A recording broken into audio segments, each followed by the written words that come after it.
और नमस्कार साथियों, स्वागत है आप सभी का हमारे इस यूट्यूब चैनल स्टूडेंट्स रोजगार पोर्टल में दैनिक रोजगार समाचार के इस सेशन में आप लोगों का स्वागत है। चलिए देख लेते हैं आज की महत्वपूर्ण खबर को, जो विभिन्न समाचार पत्रों के माध्यम से निकल के आती हैं और आप सभी छात्रों के लिए आवश्यक होती हैं। जैसा कि स्क्रीन पर आप देख पा रहे होंगे कि यहाँ पर मैं EPS कनिष्ठ लिपिक भर्ती परीक्षा, हिंदी अनुवादक, PCS मुख्य परीक्षा, UP SSC लेखपाल संबंधित बड़ी खबर को आगे मैं इस वीडियो में चर्चा करूँगा। लेकिन वीडियो शुरू करने से पहले आप लोगों से निवेदन है, इस तरीके की खबर पाने के लिए आप लोग इस चैनल को लाइक, शेयर, सब्सक्राइब ज़रूर कर लें ताकि आपको इस तरीके की जानकारी प्राप्त हो सके। चलिए देख लेते हैं पहली खबर को। कैबिनेट की मंजूरी मिलने के साथ ही भर्ती का रास्ता साफ, तैयारी 10 साल बाद शुरू होगी APS की भर्ती। यह बात हो रही है। अपर निजी सचिव भर्ती 10 साल के बाद शुरू होगी। शनिवार को हुई कैबिनेट बैठक में उत्तर प्रदेश सचिवालय अपर निजी सचिव सेवा तृतीय संशोधन 2023 को मंजूरी मिलने के साथ ही भर्ती का रास्ता साफ हो गया है। 300 से अधिक पदों के लिए जल्द विज्ञापन आने के आसार हैं। इससे पहले उत्तर प्रदेश लोक सेवा आयोग ने 2013 में 176 पदों पर भर्ती के लिए आवेदन मांगे गए थे, लेकिन विज्ञापन नियमावली के विरुद्ध होने के कारण आयोग ने अगस्त 2021 में भर्ती निरस्त कर दी थी, जिसका विवाद हाईकोर्ट में लंबित है। 10 सालों से भर्ती नहीं आने के कारण हजारों अभ्यर्थी ओवर एज हो गए हैं। संशोधित नियमावली में APS के पदों को समूह खा का राजपत्रित कर दिया गया है। कंप्यूटर के लिए NELIT से CCC या इससे उच्च अर्हता मान्यता प्राप्त होगी और कंप्यूटर पर ही टंकण परीक्षा आयोजित की जाएगी।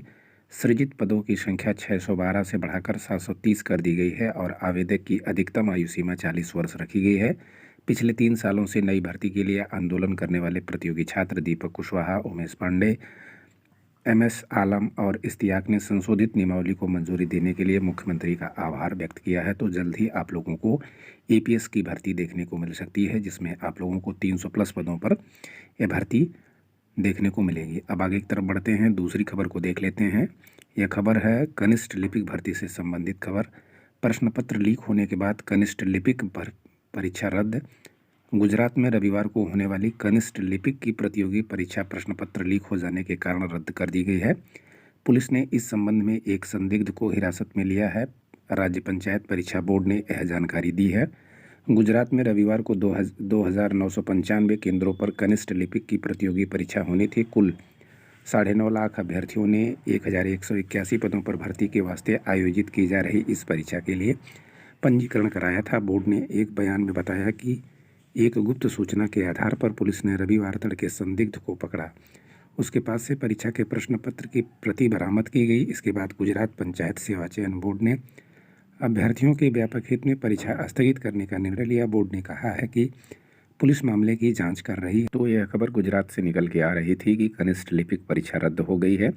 छात्र जीवन से संबंधित सभी खबरों को लेकर मैं आप लोगों के सामने उपस्थित होता हूँ, इसीलिए गुजरात की भी खबर मैंने आप लोगों को यहाँ दिखाने की कोशिश की है। अब आगे की तरफ बढ़ते हैं, देख लेते हैं अन्य खबर को। जैसा कि आप देख पा रहे होंगे, हिंदी अनुवादक के 441 पदों पर होगी भर्ती। कनिष्ठ अनुवादक, कनिष्ठ हिंदी अनुवादक और वरिष्ठ अनुवादक के 441 पदों पर भर्ती होगी।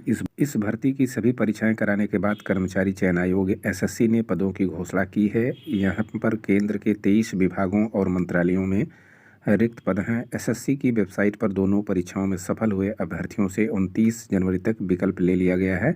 आने वाले कुछ दिनों में अंतिम परिणाम जारी करने की तैयारी है। अंतिम परिणाम जारी करने के बाद प्रमाण पत्रों की जांच होगी और फिर नियुक्ति दी जाएगी। 23 विभागों और मंत्रालयों में अनुवादक के 441 पद रिक्त हैं। इसमें कनिष्ठ अनुवादक के 372 और कनिष्ठ हिंदी अनुवादक के 17 और वरिष्ठ अनुवादक के 52 पद हैं। तो जल्द ही आप लोगों को हिंदी अनुवादक के 441 पदों पर जो रिज़ल्ट जारी होगा उसमें आप लोगों को प्रमाण पत्रों की जांच और फिर जो है नियुक्ति दी जाएगी।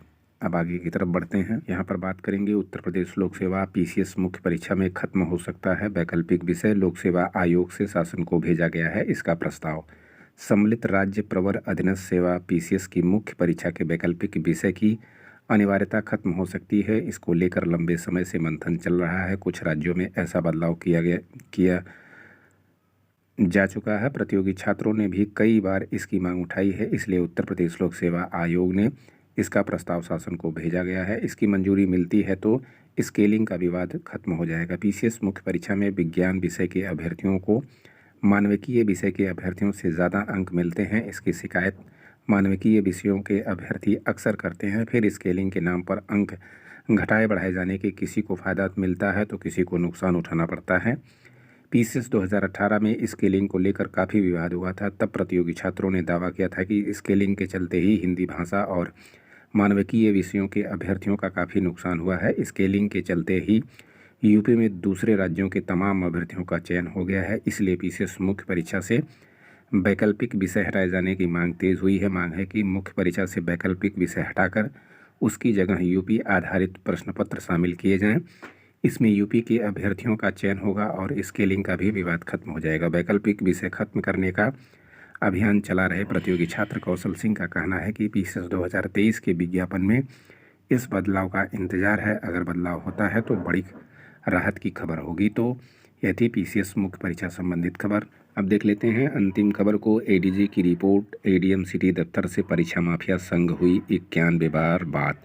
मंडलायुक्त को लिखी गई चिट्ठी से खलबली। लिपिक के पटल परिवर्तन की तैयारी। उत्तर प्रदेश अधीनस्थ सेवा चयन आयोग की लेखपाल मुख्य परीक्षा 2021 में सेंध लगाने वालों की तार एसडीएम सिटी दफ्तर से भी जुड़े हैं। एसडीएम एडीजी कानून व्यवस्था प्रशांत कुमार द्वारा 4 माह पहले मंडलायुक्त विजय विश्वास पंत को भेजे गए पत्र में कहा गया है कि एडीएम सिटी के दफ्तर में तैनात लिपिक व उसके सहायक की परीक्षा माफिया से क्रमशः 2 बार व 89 बार बात हुई है। हालांकि एडीजी ने लिपिक लक्ष्मीकांत यादव और उनके सहयोगी ब्रिजपाल को गैर जनपद स्थानांतरित करने की संस्तुति भी की गई थी, लेकिन कोई कार्रवाई नहीं हुई है। मंडलायुक्त ने लिपिक का पटल परिवर्तन किए जाने की बात कहते हैं तो यह बात हो रही है लेखपाल भर्ती से संबंधित खबर। जैसा कि आप देख पा रहे होंगे कि यहाँ पर जो है एडीजी की रिपोर्ट में यह खुलकर सामने आया है कि एडीएम सिटी दफ्तर से परीक्षा माफियाओं ने यहाँ पर सांठगांठ की है और इसी वजह से लेखपाल के जो रिज़ल्ट हैं आप लोगों को जल्द ही देखने को मिलेंगे, क्योंकि यहाँ पर जो है धांधली का प्रकरण लगातार आप लोगों के सामने देखने को मिल रहा है, लेकिन कोई भी कार्रवाई नहीं हो पा रही है। तो यह थी आज की महत्वपूर्ण वीडियो और फिर मिलते हैं आपसे एक नए वीडियो में। तब तक के लिए नमस्कार, धन्यवाद, जय हिंद साथियों।